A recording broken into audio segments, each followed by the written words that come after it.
A Broken Arrow man is in the hospital tonight after being shot several times by law enforcement last week in Durant. News on 6's Kristen Weaver talked with the man's sister and investigators. Joins us now in studio with what she's learning tonight. Kristen?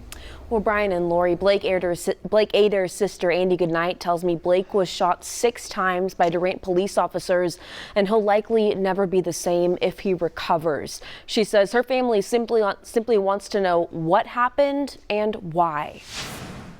Andy Goodnight says her brother Blake Ader is always smiling and always wants to brighten someone's day. Sweetest, nicest guy, funniest guy you'll ever meet. He's from Broken Arrow, and Andy says he took a trip to Dallas last weekend.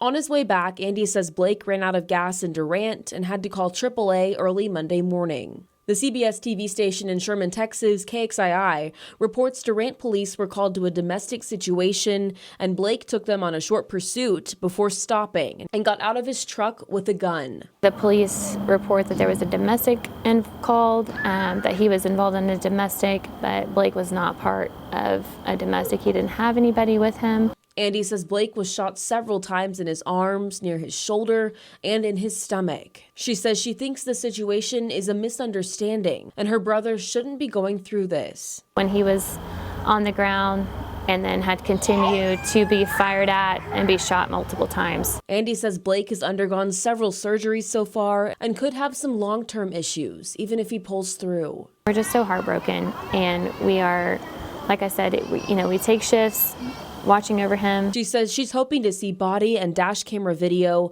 and hopes witnesses will come forward so the family can understand why this all happened. We try to hope and pray that, he's going to make it through this. Now, the FBI has taken over this investigation since Blake is a tribal citizen. They tell us they're working with local agencies and no officers were hurt, but they are still investigating the shooting. Kristen Weaver, Oklahoma's Own, News on 6.